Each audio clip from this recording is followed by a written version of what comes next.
This meeting is being recorded.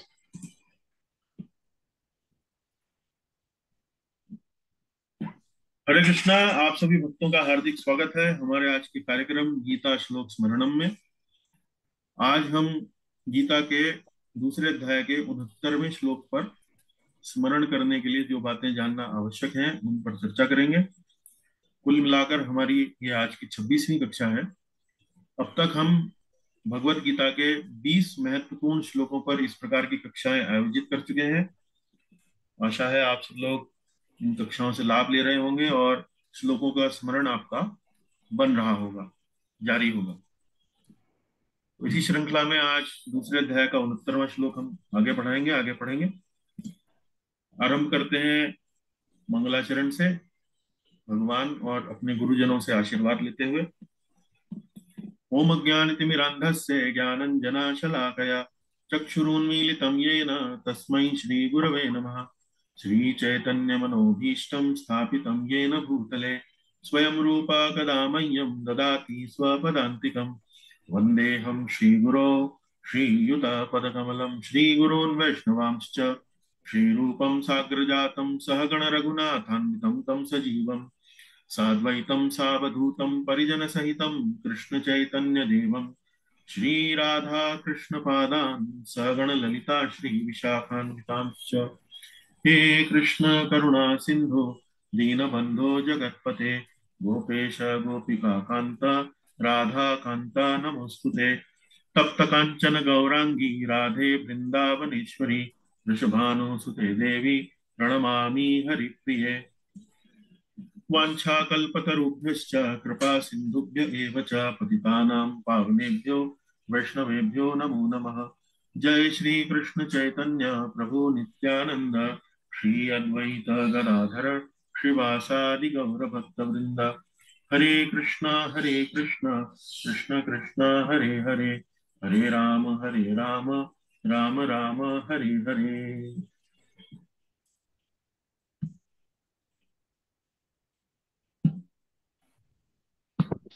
पुनः एक बार फिर आप सभी भक्तों का हमारी कक्षा में स्वागत है। गीता श्लोक स्मरणम आरंभ करते हैं हमारे लगे बंधे विषय से, श्लोकों का स्मरण क्यों करें। इस विषय को हम हर कक्षा में दोहराते हैं ताकि एक प्रेरणा बनी रहे श्लोकों को स्मरण करने के लिए, और हमें ध्यान रहे कि श्लोकों का स्मरण वास्तव में कितना लाभदायी है, कितना महत्वपूर्ण है। चलिए आज हम किसी भक्त से आग्रह करते हैं कि वो इन बिंदुओं को पढ़ें। इनसे करें आग्रह। देखते हैं, राकेश प्रभु आप पढ़ना चाहेंगे? हे प्रभु जी। हरे कृष्णा प्रभु। हरे कृष्णा। नंबर 1, ये महान भक्तों की मूल रचनाएं हैं तथा हमारी चेतना पर आध्यात्मिक प्रभाव छोड़ती हैं। नंबर 2, ये गागर में सागर के समान है, इनसे कम शब्दों में महत्वपूर्ण शिक्षा मिलती है। नंबर 3, इनसे शास्त्र चक्षु शास्त्र दृष्टि का विकास होता है। नंबर 4, इनसे हमारा व्याख्यान यानी प्रवचन प्रमाणिक बनता है। नंबर 5, भगवान से प्रार्थना करने में श्लोक स्मरण सहायक होता है। नंबर 6, श्री कृष्ण का स्मरण तथा उनके प्रति प्रेम अभिव्यक्त करने में यह सहायक होता है। नंबर 7, कठिन समय यानी मृत्यु सहित इसमें यह हमें बचाता है। नंबर 8, अगले जन्म में भी यह सहायक होता है। गजेंद्र मोक्ष की कथा इसका उदाहरण। नंबर 9, श्रील प्रभुपाद द्वारा अनुशंसित है। नंबर 10, गेय होने के कारण श्लोकों का उच्चारण अत्यंत सुखद लगता है। जी बहुत बहुत धन्यवाद प्रभु जी।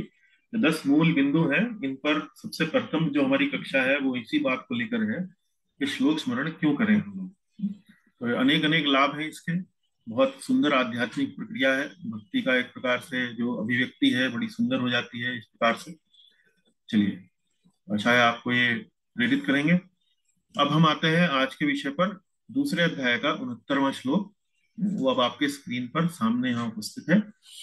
इसमें जो एक पंक्ति में यदि इस श्लोक को समझाना हो तो उसके लिए स्थित प्रज्ञ के दिन और रात, स्थित प्रज्ञ के दिन और रात, दिन और रात का अक्सर उदाहरण हम लोग देते हैं जब हमें किसी चीज का एक प्रकार से विपरीत दृष्टिकोण यदि प्रस्तुत करना हो, तो कहते हैं ये वस्तु दिन है और ये वस्तु रात है, मतलब इनका आपस में कोई सामंजस्य नहीं है, ये बिल्कुल विपरीत है। तो एक स्थित प्रज्ञ व्यक्ति अर्थात आध्यात्मिक कार्यकलापों के प्रति, आध्यात्मिक मूल्यों के प्रति जो व्यक्ति निष्ठावान है, जो व्यक्ति सजग है, उसके लिए क्या दिन होता है और क्या रात होती है। तो दिन का मतलब क्या, कौन सी चीज स्वीकार करने योग्य होती है और कौन सी चीज त्याज्य होती है, एक प्रकार से ये दिन और रात है। तो स्थित प्रज्ञा के जो दिन है और स्थित प्रज्ञा की जो रात है, उस प्रकार से इस श्लोक को यहाँ पर बताया गया है। एक कॉन्ट्रास्ट, एक विपरीत लक्षणों को यहाँ पर समझाने का प्रयास किया गया है। तो श्लोक का पहले उच्चारण करेंगे, आप सब लोगों को भी अवसर देते हैं श्लोक का उच्चारण करें। सरल श्लोक है, अर्थ में भी और उच्चारण में भी। अर्थ उच्चारण पहले करेंगे। या निशा सर्वभूतानां तस्यां जागर्ति संयमी, यस्यां जागृति भूतानि सा निशा पश्यतो मुनेः। या निशा सर्वभूतानां तस्यां जागर्ति संयमी, यस्यां जागृति भूतानि सा निशा पश्यतो मुनेः। चलिए बारी बारी से आपको अवसर देते हैं। राकेश जी, पहले अवसर आपको देते हैं प्रभु। या निशा सर्वभूतानां तस्यां जागरति संयमी, यस्यां जागृति भूतानि सा निशा पश्यतो मुनेः। जी, एक छोटा सा मैं आपके उच्चारण में करेक्शन करना चाहूंगा। देखिए यहाँ पर जागृति है और जागृति है। जी। यहाँ पर ये जो शब्द है जागृति, इसमें जो र का जो उच्चारण होगा वो ग के बाद होगा, और यहाँ ग्र, यहाँ जो ग्र र का जो उच्चारण है वो ग के साथ मिलके होगा। तो जागृति, ये जी प्रभु जी, जागृति है। प्रयास जी, तो ऐसे ही किया प्रभु। अच्छा, एक नहीं बार मुझे, फिर पढ़ता हूँ। हाँ एक बार फिर पढ़िए। अगर आपने वैसे ही या प्रयास किया तो ठीक है, तो जी, ठीक है। मुझे सुनने में शायद ऐसा लगा कि आपने दोनों का एक ही प्रकार उच्चारण किया। फिर से एक बार कर लीजिए जी। या निशा सर्वभूतानां तस्यां जागरति संयमी, हाँ, यस्यां जागृति भूतानि सा निशा पश्यतो मुनेः। देखिए मुझे इस बार भी ऐसा लगा कि आपने दोनों जो है वो एक ही प्रकार से उच्चारित अच्छा किए हैं।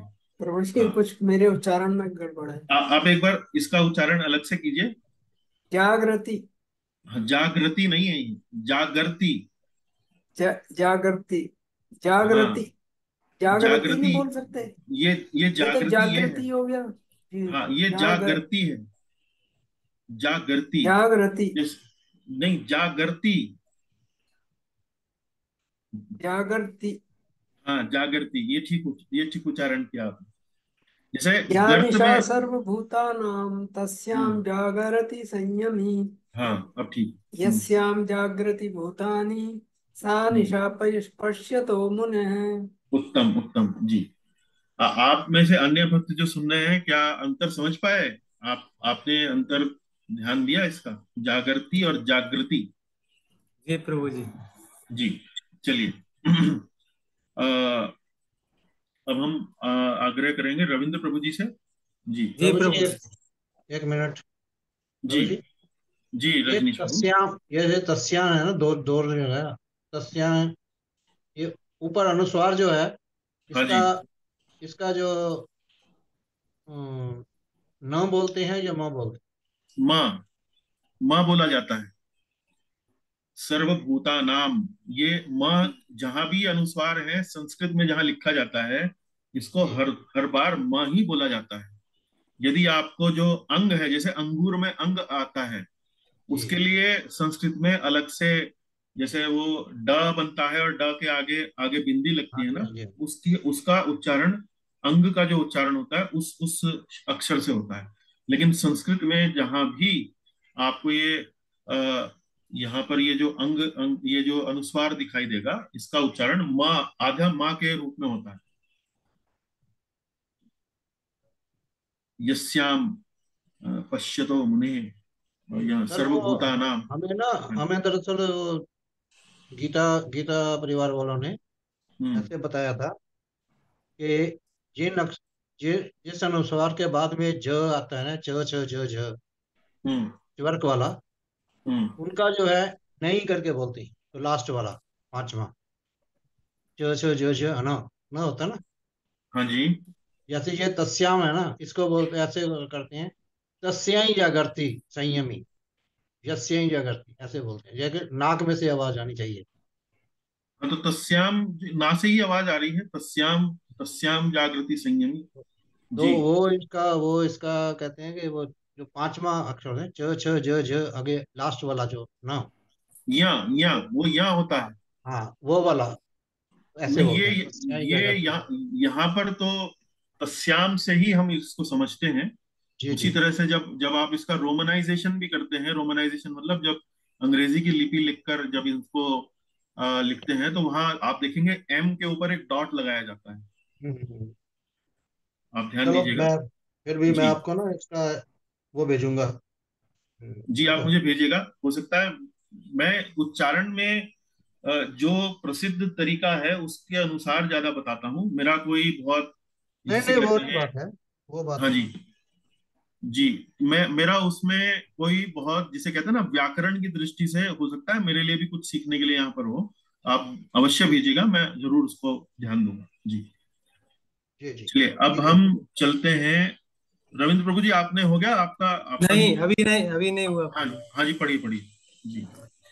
या निशा सर्वभूतानां तस्यां जागृति संयमी, यस्यां जागृति भूतानि सा निशा पश्यतो मुने। हाँ जी, उत्तम, बहुत सुंदर। माता जी भी हैं तो माता जी से भी कहिए। हाँ जी प्रभु जी। हाँ, सुमन माता जी बोलिए आप। हाँ जी प्रभु। या निशा सर्वभूतानां तस्यां जागर्ति संयमी, यस्यां जागृति भूतानि सा निशा पश्यतो मुने। उत्तम उत्तम, बहुत सुंदर।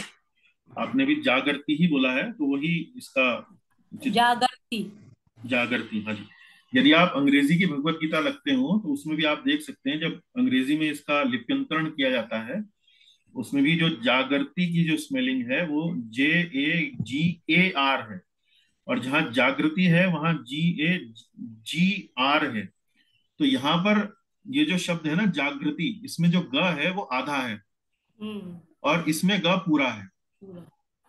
है। ग आधा है और र पूरा है इसमें, जागृति। र जो है वो पूरा है, लेकिन ग आधा है। लेकिन हम्म। इसमें ग पूरा है और र आधा है, जागृति। और ये जागृति, इस प्रकार है इसका दोनों का अंतर जी। बहुत सुंदर। निधि माता जी, अब आपकी बारी है जी। या निशा सर्वभूतानां तस्यां जागर्ति संयमी, यस्यां जागृति भूतानि सा निशा पश्यतो मुनेः। उत्तम उत्तम, सुंदर। जी, दीपा माता जी, आपकी बारी है।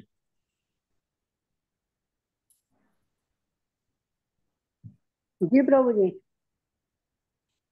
सा निशा सर्वभूतानां तस्यं जागृति संयमी, यस्यहं जागृति भूतानि सा निशा पश्यतो मुनेः। हाँ हाँ, यहाँ आपके उच्चारण में भी जागृति, ये जागृति है, जागृति ये वाला है।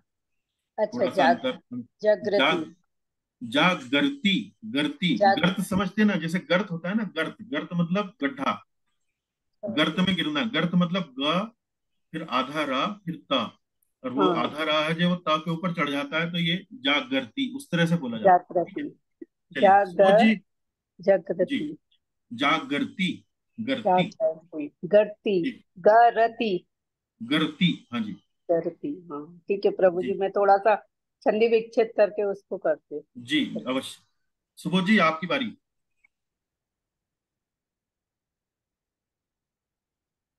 अनम्यूट करें आप।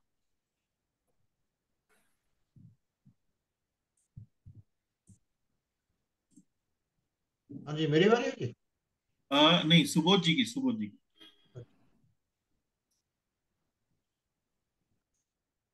सुबोध जी। या निशा हाँ जी। सर्वभूतानां तस्यां जागर्ति संयमी यस्यां जागृति भूतानि सा निशा पश्यतो मुनि। उत्तम उत्तम, बहुत सुंदर उच्चारण, आप बहुत बढ़िया। रजनीश प्रभु जी, अब आपकी बारी है जी।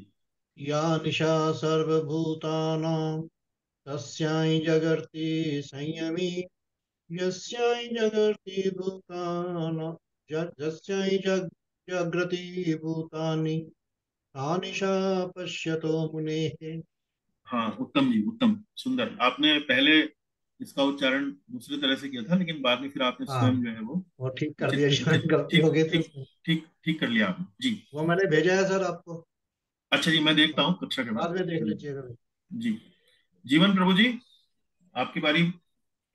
हरे कृष्ण प्रभु जी। हरे या कृष्ण। निशा या निशा सर्वभूतानां तस्यां जागर्ति संयमी अयस्यां जागृति भूतानि सा निशा पश्यतो मुने। सुंदर सुंदर। देखिए, ये जो जीवन प्रभु ने बोला है संयमी, संयमी, इस तरह से इसका उच्चारण किया उन्होंने। इसी प्रकार से देखिए यहाँ पर, यदि आप अंग्रेजी में जो इसका लिप्यंतरण है वहां पर भी आप देखेंगे तो इसको म के ऊपर एक बिंदी लगा के इसका यहाँ पर अभिव्यक्त किया गया है। चलिए, बहुत सुंदर। अब हम आते हैं अलग अलग संस्कृत के अर्थों पर। हम्म, या का अर्थ हो गया जो। निशा, निशा का मतलब रात्रि। हिंदी में कई लोग नाम भी रखते हैं अपनी, अ, किसी लड़की का, छोटी बच्ची का नाम निशा भी रखते हैं। निशा का अर्थ है रात्रि। सर्वभूतानाम, सर्व का मतलब सब, भूतानाम मतलब प्राणी, यानी कि समस्त जीवों की। जो रात्रि है समस्त जीवों की। या निशा सर्वभूतानाम, सारी दुनिया के लिए, पूरे जगत के लिए जो रात्रि है, इसका ऐसे अर्थ निकाल सकते हैं। तस्याम, उसमें, तस्याम मतलब उसमें। जागर्ति, जागृति, जागृति मतलब जागता रहता है। संयमी, संयमी मतलब कोई संयमी व्यक्ति है तो उसमें वो जागता रहता है। तो मतलब समस्त जीवों के लिए, आम जनता के लिए जो रात्रि है, लेकिन जो संयमी व्यक्ति है वो उसमें जागता रहता है। इस प्रकार से ये पहली दो पंक्तियों का अर्थ है। तीसरी पंक्ति, यस्याम, जिसमें जागते हैं, जागृति, जिसमें जागृति मतलब जिसमें जागते हैं सभी प्राणी, भूतानी, भूतानी, भूतानी जैसे यहाँ पर भूतानाम आया है, उसी प्रकार से यहाँ भूतानी आया है। जिसमें जागते रहते हैं सभी प्राणी, सा वह, निशा रात्रि है, पश्यतो, पश्यतो मतलब देखना, मुनेह, मुनेह मतलब मुनि के लिए। तो यहाँ पर बड़ी सरल सी पंक्तियां हैं कि जो सारी दुनिया के लिए रात है, वो एक आत्म संयमी व्यक्ति के लिए वो दिन के समान है, मतलब वो उसमें जागता है। और जो जो सभी प्राणियों के लिए दिन है, जहां सभी प्राणी दुनिया के जब सब जागते हैं, वह वास्तव में एक आत्म संयमी व्यक्ति के लिए, एक मुनि के लिए है, वो रात्रि के समान है, वो रात्रि के समान है। तो यहाँ देखिए, यहाँ इस प्रकार का श्लोक इसमें आपने पहले भी देखे होंगे भगवत गीता में। जैसे यहाँ पर या और सा, तस्याम यस्याम, या और सा, तस्याम यस्याम, ऐसा वैसा, जैसा तैसा, जैसे हम हिंदी में बोलते हैं ना, ऐसा कर लोगे तो वैसा हो जाएगा, जैसा करोगे वैसा फल पाओगे। उसी प्रकार से जो रात्रि है वो दिन है एक आत्म संयमी के लिए। इस प्रकार से यहाँ पर श्लोक को यहाँ पर व्यवस्थित किया गया है। यहाँ पर एक शब्द और देखिए, पश्यतो, पश्यतो, जो वास्तव में जिन जिन बातों में पूरी दुनिया जो है वो जागती रहती है, जिन मतलब क्या है इसका, जिन मूल्यों को, जिन बातों को आम पब्लिक, आम दुनिया, आम जनता स्वीकार करती है, आत्म संयमी व्यक्ति उनको तिरस्कार करता है। इसका मतलब ये है कि जैसे यहाँ पर लिखा है कि सभी प्राणी जिन बातों को लेकर जागते हैं, वह एक जो आत्मसंयमी व्यक्ति है, जो मुनि है, वो उसको रात्रि के समान देखता है। देखता है का मतलब क्या है? यहाँ पर पश्यतो का मतलब क्या है? दृष्टिकोण से मतलब है इसका। दृष्टिकोण, बहुत सारी चीजें जो है, हम अपनी, एक तो दृष्टि होती है जो हम अपनी भौतिक आंखों से जो हमारे सामने चल रहा है, जैसे अभी दिन है तो हमें दिन दिखाई दे रहा है। लेकिन कुछ एक जो दृष्टि होती है वो विवेक की दृष्टि होती है। विवेक की दृष्टि से हम ये देख पाते हैं कि कौन सी बात स्वीकार्य है और कौन सी बात स्वीकार्य नहीं है। तो यहाँ उसी की बात की, यहाँ पश्चात का मतलब वही है। विवेक मतलब क्या? हमारे भीतर एक ज्ञान है, जिस ज्ञान का उपयोग करके हम किसी वस्तु को या तो स्वीकार करते हैं और उसका तिरस्कार करते हैं। जैसे एक डॉक्टर है, तो डॉक्टर के पास यदि आप कोई एक्सरे फिल्म लेकर जाएं, तो उस एक्सरे फिल्म से देखकर वो डॉक्टर बता सकता है कि आपको कोई रोग है या कोई रोग नहीं है। लेकिन कोई सामान्य व्यक्ति को एक्सरे फिल्म दिखाएंगे तो एक्सरे फिल्म उसको लगेगा कि जैसे कोई काले रंग का कोई एक वस्तु आपके सामने उसने रख दी है। तो देखने का मतलब ज्ञान चक्षु से भी हम देखते हैं, अपने विवेक से भी हम देखते हैं। तो यहाँ पश्चातों का अर्थ उसी प्रकार से है। तो जो सारे जीवों के लिए रात्रि है, वो एक आत्म संयमी व्यक्ति के लिए दिन है, और जो सारे जीवों के लिए दिन है, वो एक आत्म संयमी व्यक्ति के लिए रात के समान है। इसका मतलब क्या? दिन और रात एक दूसरे के एक तरह से विलोम शब्द हैं, अपोजिट हैं, विपरीतार्थक हैं। इसी प्रकार से यहाँ पर दो प्रकार की चेतनाओं की, दो प्रकार की बुद्धियों की यहाँ बात हो रही है। एक बुद्धि है जो सामान्य जनता में दिखाई देती है, और एक बुद्धि है जो एक आत्म संयमी व्यक्ति है, जो वास्तव में आध्यात्मिक जीवन के प्रति सजग है, निष्ठावान है, उनको लेकर गंभीर है। एक दृष्टिकोण, एक दृष्टि जो है उस व्यक्ति की है। तो दोनों व्यक्तियों की दृष्टि जो है वो दिन और रात के समान है। एक एक व्यक्ति जो भौतिकतावादी व्यक्ति है, एक वस्तु को दिन देखता है, तो वह आध्यात्मवादी व्यक्ति उस वस्तु को रात के समान देखता है। तो इस प्रकार से यहाँ दो जो चेतनाएं हैं, जो दृष्टिकोण हैं, दो प्रकार के जो दृष्टिकोण हैं, उनको दिन और रात के रूप में यहाँ बताया गया है। आशा है आपको ये अर्थ समझ में आया होगा। संस्कृत के आधार पर हमने हिंदी में अर्थ किया, अब यहाँ हिंदी के आधार पर हम यहाँ पर संस्कृत में हमने यहाँ पर उसको यहाँ लिखा है। तब मैं आग्रह करूंगा रविंद्र प्रभु जी, इसमें जो हरे रंग से जो पंक्तियां लिखी हैं, कृपया उन्हें पढ़ दें आप, लाल वाली छोड़ दें। जी प्रभु जी। सभी जीवों के लिए जो रात्रि के समान है, उस रात्रि में संयमी जागता है। जिस भौतिकवादी बुद्धि में सभी जीव जागते हैं, वह भौतिकवादी बुद्धि सांसारिक विषयों के परिणामदर्शी मुनि के लिए रात्रि के समान है। हाँ, अब यहाँ देखिए, लाल रंग में हमने संस्कृत लिखी है और हरे रंग में हमने हिंदी लिखी है। तो हिंदी इस प्रकार से लिखी है कि पूरा यदि आप पढ़ें तो एक प्रवाह में एक इसका उचित जो है वाक्य बन जाता है। लेकिन उसके साथ साथ हमने यहाँ उसकी संस्कृत यहाँ पे लिख दी है। तो यहाँ जैसे देखिए, पश्यतः मतलब देखना। देखना किस प्रकार से? सांसारिक विषयों के परिणामदर्शी। तो जो आध्यात्मवादी व्यक्ति होता है, जो मुनि होता है, जो संयमी व्यक्ति होता है, वो ये बात समझता है कि ये जो संसार में जो विषय वृत्ति की जो वासना जो है, यदि कोई व्यक्ति उसमें लिप्त होता है, उसका परिणाम क्या होता है। तो उस दृष्टिकोण से वो हर वस्तु को देखता है कि ये भौतिकतावादी है या आध्यात्मवादी है, मुझे इसमें लिप्त होना है या मुझे इससे दूर रहना है।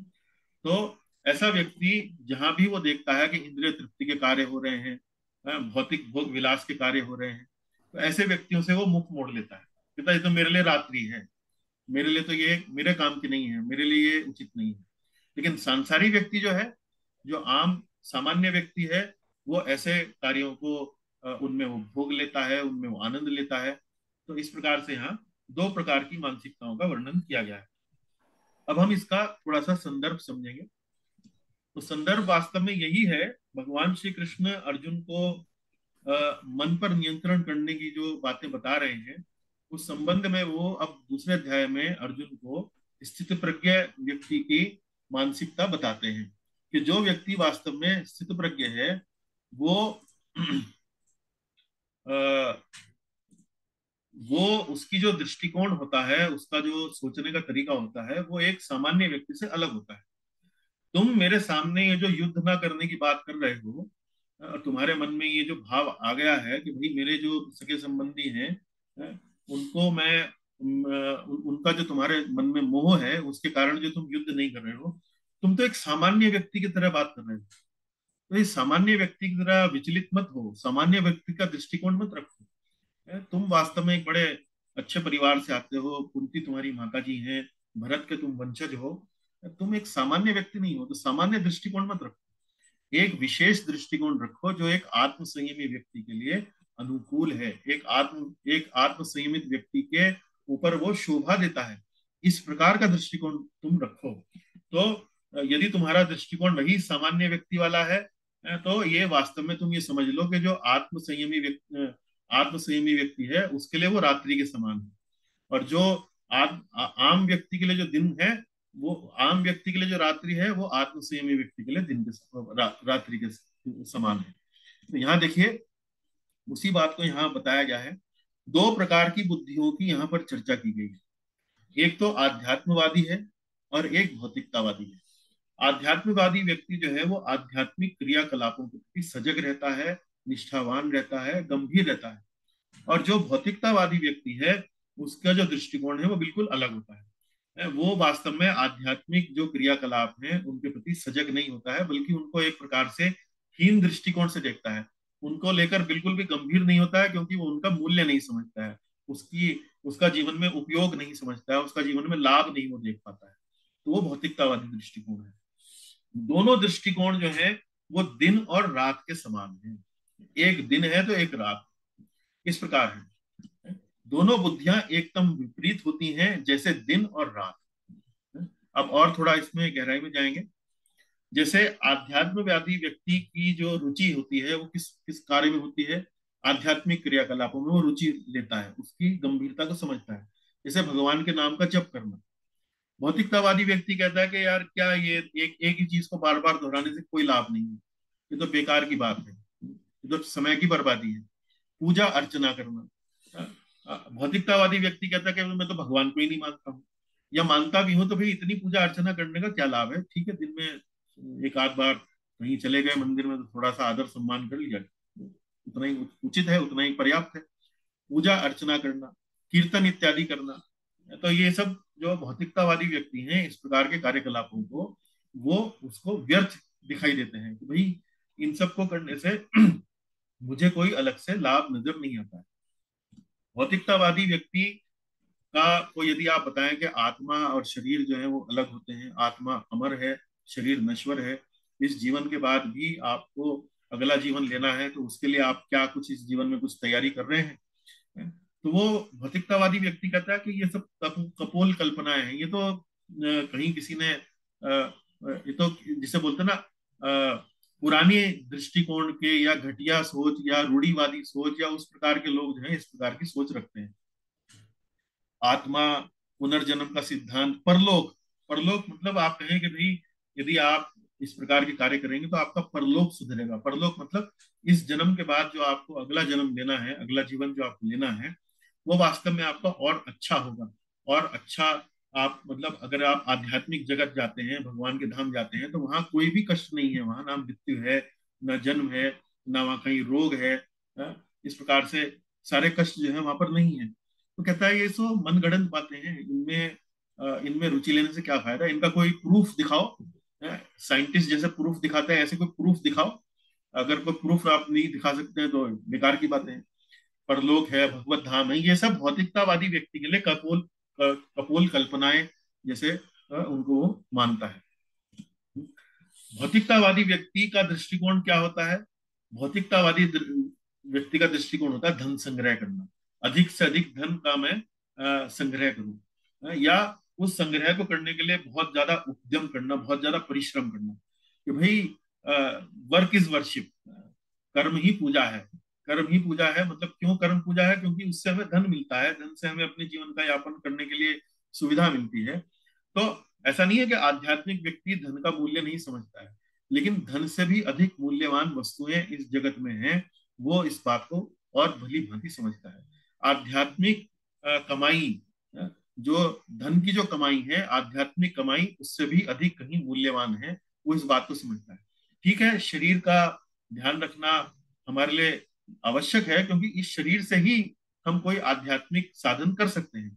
तो वहां तक तो शरीर का ध्यान रखना उचित है, लेकिन केवल शरीर को ही अपने जीवन का उद्देश्य बना लेना, ये आध्यात्मिक व्यक्ति वो नहीं करता है। वो जानता है कि आध्यात्मिक जो मेरा लक्ष्य है वो वो कहीं अधिक महत्वपूर्ण है केवल इस भौतिक लक्ष्य से। तो धन संग्रह करना, अत्यधिक उद्यम करना, सांसारिक वार्तालाप करना, धर्म का आडंबर करना। तो भौतिकतावादी व्यक्ति धर्म कई बार पालन करते हैं, क्योंकि ठीक है हम संडे को मंदिर जाते हैं, संडे को चर्च जाते हैं, और वो भी इसलिए जाते हैं ताकि समाज में ये भावना अन्य लोगों में रहे कि ये एक शरीफ आदमी है, एक अच्छा आदमी है, भला आदमी है, इसलिए मंदिर जाते हैं। भगवान से प्रेम करने के लिए या भगवान से संबंधित बातों को जानने के लिए, समझने के लिए, गहराई में उतरने के लिए वो उनका उद्देश्य नहीं रहता है। भोग विलास इत्यादि इस प्रकार के कार्यों में ये जो भौतिकतावादी व्यक्ति है उसकी रुचि रहती है। लेकिन आध्यात्मिक व्यक्ति जो होता है उसकी रुचि इन कार्यों में नहीं होती है, वो नहीं इन कार्यों में रुचि लेता है। एक सीमा तक वो धन के मूल्य को समझता है, वहां तक उसका संचय करता है, उसका अर्जन करता है, लेकिन एक सीमा के बाद वो जानता है कि धन वास्तव में मुझे सुख नहीं दे पाएगा। वास्तव में सुख यदि मुझे चाहिए तो मुझे आध्यात्मिक विषयों की ओर ही अपना ध्यान लगाना होगा। तो ये दोनों प्रकार की बुद्धियों का यहाँ पर वर्णन है। एक दिन है तो एक रात है, दोनों साथ साथ नहीं चल सकते। जहां दिन होगा वहां रात नहीं हो सकती, जहां रात होगी वहां दिन नहीं कह सकते आप। जैसे ही आप मान लीजिए रात्रि में यदि आप थोड़ा प्रकाश कर दें तो रात्रि नहीं रह जाती। इसी प्रकार से दिन में यदि आप अपने कमरे में सारे पर्दे कर दें और अंधकार कर दें तो फिर वो दिन नहीं रह जाता। अब हम प्रभुपाद जी का तात्पर्य पढ़ेंगे। तो तात्पर्य पढ़ने के लिए मैं आमंत्रित करूंगा निधि माता जी, आप कृपा करके पढ़ें।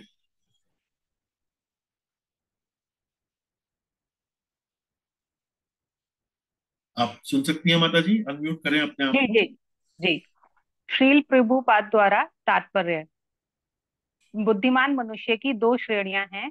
एक श्रेणी के मनुष्य इंद्रिय तृप्ति के लिए भौतिक कार्य करने में निपुण होते हैं, और दूसरी श्रेणी के मनुष्य आत्मनिरीक्षक, जो आत्म साक्षात्कार के अनुशीलन के लिए जागते हैं। विचारवान पुरुषों या आत्मनिरीक्षक मुनि के कार्य भौतिकता में लीन पुरुषों के लिए रात्रि के समान है। भौतिकतावादी व्यक्ति ऐसी रात्रि में अनभिज्ञता के कारण आत्म साक्षात्कार के प्रति सोए रहते हैं। आत्मनिरीक्षक मुनि भौतिकतावादी पुरुषों की रात्रि में जागे रहते हैं।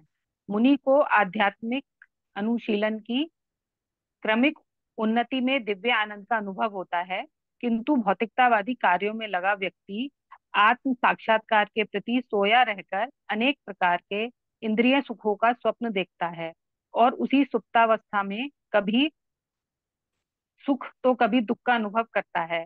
आत्मनिरीक्षक मनुष्य भौतिक सुख तथा दुख के प्रति अन्य मनस्क रहता है। वह भौतिक घातों से अविचलित रहकर आत्म साक्षात्कार के कार्यों में लगा रहता है। वैसे इस श्लोक को आप ये मतलब जिसे कहते हैं ना अक्षरशः भी आप इसको समझ सकते हैं। जैसे जो भक्तगण हैं वो सवेरे कितने बजे उठते हैं? 4 बजे उठ जाते हैं, 3:30 बजे उठ जाते हैं, 5 बजे उठ जाते हैं, बहुत जल्दी उठते हैं। और बहुत जल्दी उठकर वो किस प्रकार के कार्य करते हैं? नाम जप करेंगे, भगवान का कीर्तन करेंगे, पूजा करेंगे, इस प्रकार के कार्य में अपना समय लगाते हैं। लेकिन जो भौतिकतावादी व्यक्ति हैं वो या तो सोए रहेंगे, या इस समय यदि वो किसी वजह से उठेंगे भी तो कम से कम आध्यात्मिक विषयों के कार्यों में वो अपनी रुचि नहीं रखेंगे। तो ये तो उठने का समय हो गया। तो उठना मतलब जो आध्यात्मिक व्यक्ति है उसके लिए तो 4 बजे, सुबह के 4 बजे जो है वो दिन के समान है। लेकिन जो भौतिकतावादी व्यक्ति है उसके लिए वो सुबह 4 बजे का जो समय है वो रात्रि के समान है, क्योंकि वो सोना पसंद करेगा। वो सोएगा, जाके उठेगा कहीं जाके 9 बजे 10 बजे जाके उठेगा। इसी प्रकार से रात्रि में भी जो व्यक्ति आध्यात्मिक कार्यों के प्रति सजग है, क्योंकि उसे सुबह 4 बजे उठना है, तो रात को 10 बजे 10:30 बजे तक सो जाएगा।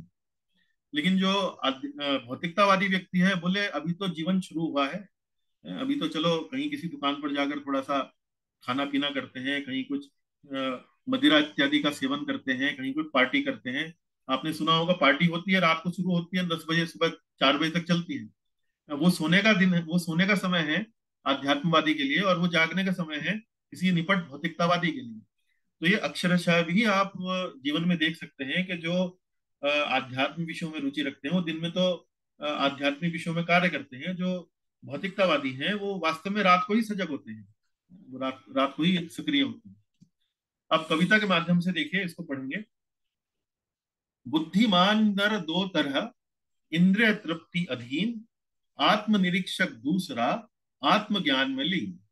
बड़े सुंदर कविता के भाव से बताया है कि भी दो तरह के व्यक्ति हैं, एक तो इंद्रिय तृप्तियों के अधीन रहता है और दूसरा आत्मज्ञान में लीन रहता है, दो प्रकार। अब आत्मसंयमी जागते, विषयी जब सो जाए, विषयी जब जब जागते, आत्मनिरीक्षक नाए। वही बात बताई है कि जब आत्मसंयमी जागता है तो विषयी सोता है, और जब विषयी जागता है तो आत्मनिरीक्षक जागता नहीं है, वो सोता है। ये हिंदी कविता के माध्यम से। अंग्रेजी कविता के माध्यम से देखिए। When the common man lies down, the learned soul arise. When the common man wakes up, it's night time for the wise.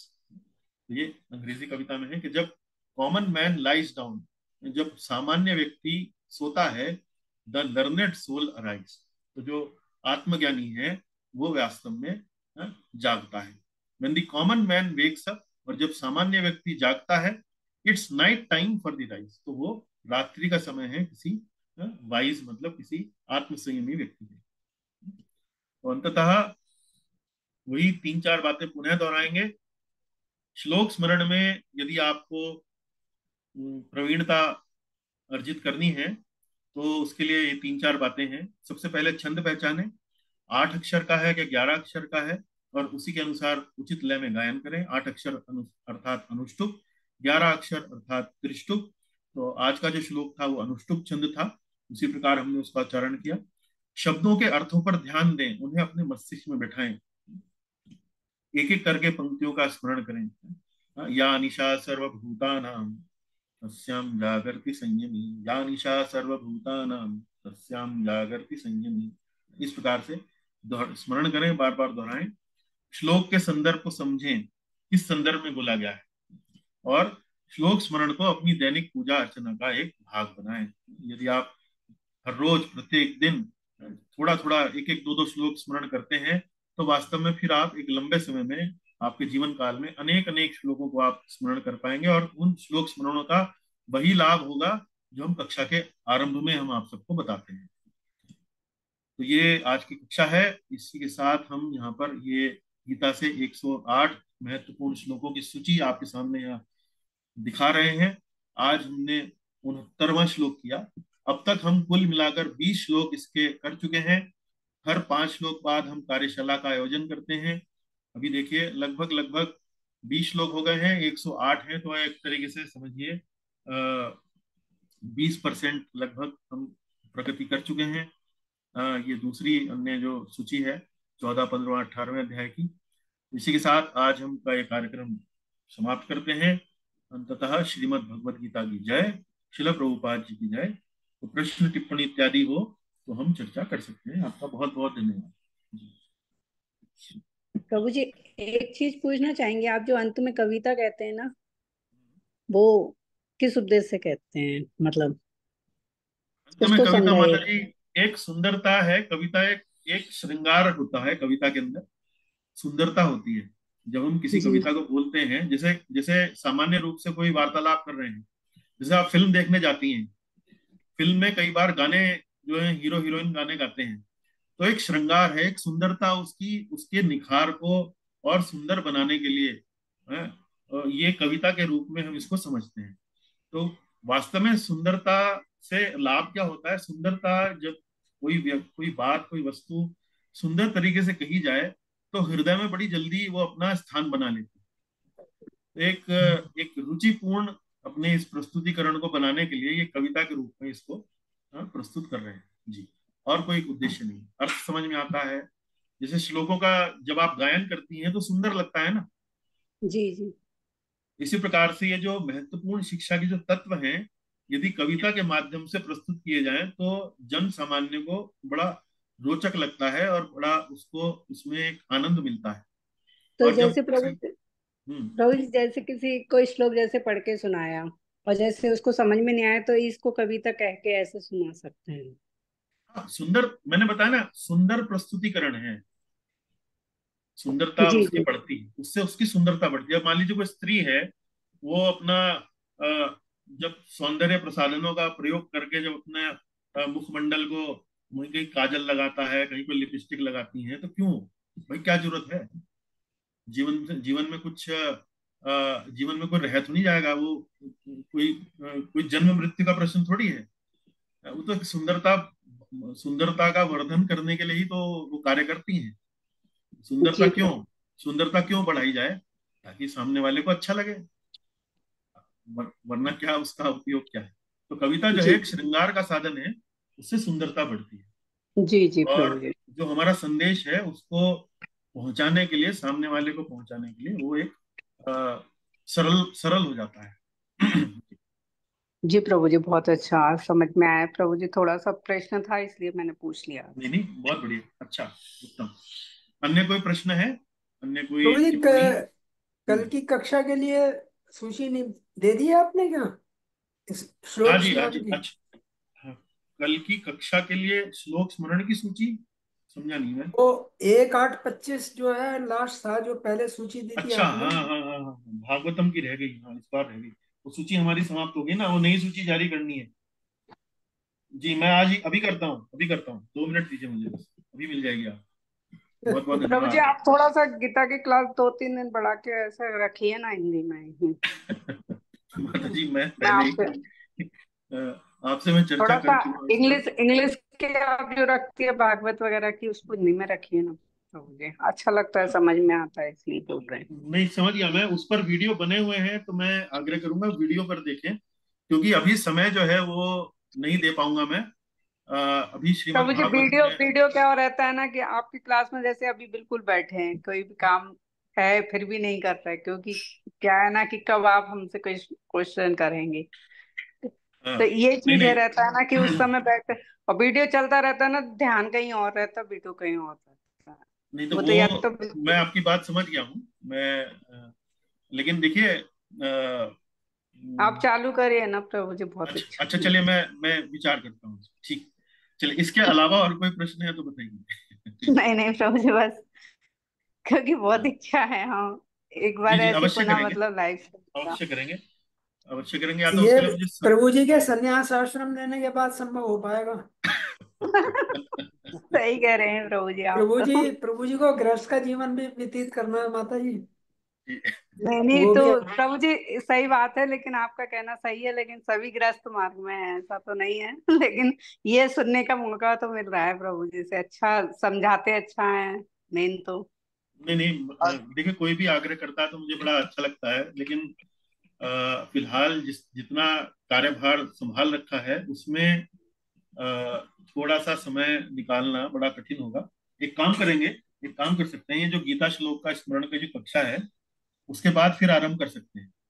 हाँ, थोड़ा ये सा एक एक जैसे श्लोकों नहीं का नहीं, जैसे बोलते श्लोक हैं ना। श्लोक स्मरण की जो कक्षा जब समाप्त हो जाएंगी, तो हम 108 श्लोक जो पूरे कर लेंगे, उसके बाद फिर 1 घंटे की कक्षा जो है दिन में शनिवार को जी सुबह जी कर सकते प्रभु हैं, जी, बहुत इसकी जगह कर अच्छे। सकते हैं। हाँ, तब कर हाँ सकते हाँ। हैं। फिलहाल पर इसको अभी श्लोक स्मरण तक ही सीमित रहने दीजिए जी। प्रभु जी अभी नहीं सुन। हाँ जी, अभी थोड़ा कठिन हो जाएगा नहीं नहीं जी। प्रभु जी, लेकिन फिर भी कोशिश और करिएगा जी, प्रभु जी, कुछ चलिए, ऐसा समय निकाल। अन्य किसी और भक्त का और कोई प्रश्न है? जी, चलिए, नहीं है तो बहुत बहुत धन्यवाद। आशा है आज का सत्र उपयोगी रहा होगा आपके लिए। अन्य अगले सत्र में एक बार फिर मिलेंगे अगले श्लोक के साथ। बहुत बहुत धन्यवाद। हरे कृष्ण। हरे कृष्णा प्रभु हरे जी, कृष्णा दंडवत प्रभु जी। हरे कृष्ण। हरे हरे हरे कृष्णा कृष्णा प्रभु कृष्णा जी। प्रभु। हरे हरे कृष्ण। हरे कृष्ण। हरे कृष्णा प्रभु जी। हरे जय कृष्ण। श्री राधे कृष्णा गुरु जी। जय श्री हरे राधे कृष्णा कृष्ण प्रभु माता जी। जी। हरे कृष्णा सुबोध जी। हरे कृष्ण। चलिए।